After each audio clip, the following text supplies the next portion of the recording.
আসসালামু আলাইকুম। অহংকারী ফেরাউন নিজেকে খোদা বলে দাবি করত। মহান আল্লাহ তাআলা তাকে ধ্বংস করে দিয়ে প্রমাণ করে দিয়েছেন সবচেয়ে বড় খোদাকে। প্রিয় দর্শক, ফেরাউন মিশরের এমন একজন বাদশা ছিল যে নিজেকে খোদা বলে দাবি করত আর মানুষকে জোর জবরদস্তি করে নিজের পূজা করাতো এবং বনি ইসরায়েল সম্প্রদায়ের উপর জুলুম নির্যাতন করত।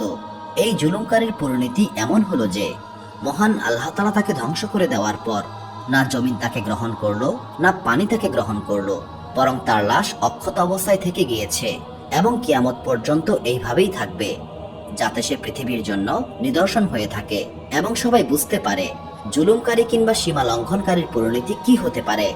প্রিয় দর্শক, আজকের ভিডিওতে আমরা জানব কিভাবে ফেরাউন মিশরের সবচেয়ে সুন্দরী নারীকে বিবাহ করেছিল, তার কতজন সন্তান ছিল এবং এই দুনিয়ার সবচেয়ে বড় কাফেরের স্ত্রীকে মহান আল্লাহ তাআলা কেন জান্নাতি হিসেবে ঘোষণা দিয়েছেন। তিনি কি এমন করেছিলেন যার কারণে মহান আল্লাহ তাআলা তাকে জান্নাতে প্রবেশ করাবেন। প্রিয় দর্শক, ফেরাউন যখন বাদশাহ হলো তখন থেকেই সে তার জুলুম এবং অত্যাচার শুরু করে। আর যখন সে বিবাহের জন্য মনস্থির করে তখন সে মিশরের সবচেয়ে সুন্দরী নারীকে বিবাহ করার সিদ্ধান্ত নেয়। আর সেই সময়ে মিশরের সবচেয়ে সুন্দরী নারী ছিলেন আসিয়া। ফেরাউন বিয়ের প্রস্তাব পাঠায় রিয়াদ বিন ওয়ালিদের কন্যা আসিয়াকে। রিয়াদ বিন ওয়ালিদ ইউসুফ আলাইহিসসালামের মাধ্যমে বাদশাহ হয়েছিলেন এবং তিনি ইউসুফ আলাইহিসসালামের উপর ঈমান এনেছিলেন। যখন তাদের নিকট ফেরাউনের তরফ থেকে এই প্রস্তাব আসে, এই ব্যাপারে তাদের কোনো মতামতই ছিল না, কারণ ফেরাউন প্রথম থেকেই জুলুমকারী বাদশাহ এবং সেই সময় ফেরাউন ছিল মহাপ্রতাপশালী বাদশাহ। সে তার বাদশাহী শক্তিকে কাজে লাগিয়ে জোরপূর্বক হযরত আসিয়াকে বিয়ে করে এবং হুমকি দেয় এই বিয়েতে রাজি না হলে হযরত আসিয়ার পিতাকে হত্যা করা হবে। কিন্তু বিবাহের পর মহান আল্লাহ তাআলা হযরত আসিয়াকে ফেরাউনের কবল থেকে হেফাজত করেন এবং ফেরাউন তার উপর কিছু করতে পারত না। যখন ফেরাউন বিবাহের পর হযরত আসিয়ার সঙ্গে প্রথমবার মিলিত হবার জন্য ঘরে প্রবেশ করে, তখন মহান আল্লাহ তাআলা তার অসীম কুদরতে ফেরাউনকে সারা রাতের জন্য ঘুম পাড়িয়ে দেন, যার কারণে সে আসিয়াকে কিছুই করতে পারেনি।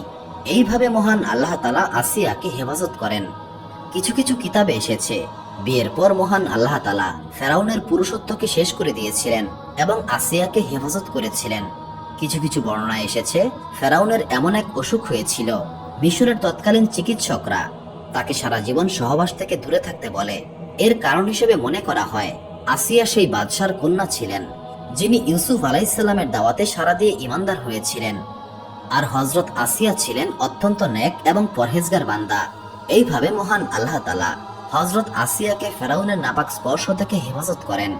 চলুন এবার আমরা জেনে নেই ফেরাউনের কতজন সন্তান ছিল। এক বর্ণনায় পাওয়া যায় ফেরাউনের এক কন্যা সন্তান ছিল, কিন্তু ফেরাউন এই কন্যা সন্তানের জন্মদাতা ছিলেন না। সে এই কন্যাকে কারো কাছ থেকে নিয়ে এসে পালন করত। যেহেতু মহান আল্লাহ তাআলা আসিয়াকে ফেরাউনের নাপাক স্পর্শ থেকে হেফাজত করতেন, তাই তাদের কোনো সন্তান ছিল না। প্রিয় দর্শক, এবার আমরা বলবো মহান আল্লাহ তাআলা কেন আসিয়াকে জান্নাতি নারীর মর্যাদা দিয়েছেন এবং সে কি এমন আমল করেছিলেন যার কারণে মহান আল্লাহ তাআলা একজন কাফেরের স্ত্রীকে জান্নাতে দাখিল করবেন। একদা ফেরাউন একটি স্বপ্নে দেখল বনি ইসরায়েলের নিকট থেকে একটি আগুনের গোলা এসে তার সমস্ত রাজ্য জ্বালিয়ে পুড়িয়ে ধ্বংস করে দিচ্ছে। ফেরাউন তৎক্ষণাৎ স্বপ্ন ব্যাখ্যাকারীদের কাছ থেকে এই স্বপ্নের ব্যাখ্যা জানতে চাইল। স্বপ্ন ব্যাখ্যাকারীরা এই স্বপ্নের ব্যাখ্যায় বলে, বনি ইসরায়েল থেকে এমন এক পুত্র সন্তানের জন্ম হবে যে তোমার রাজ্যকে শেষ করে দেবে এবং তোমার পতন ঘটাবে। এই ব্যাখ্যা শোনার পর ফেরাউন আদেশ দিল বনি ইসরায়েলে যখনই কোনো ছেলের জন্ম হবে তখনই তাকে হত্যা করা হবে।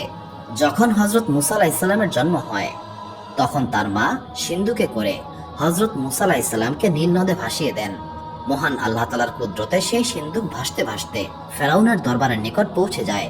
যখন এই সিন্ধুক আসিয়া দেখতে পায় তখন আসিয়া এই সিন্ধুকটিকে খুলে এর ভেতরে একটি অপূর্ব সুন্দর বাচ্চা দেখতে পায়। এই বাচ্চাটিকে দেখে হযরত আসিয়া অত্যন্ত খুশি হলেন। তিনি এই বাচ্চার নাম রাখেন মুসা।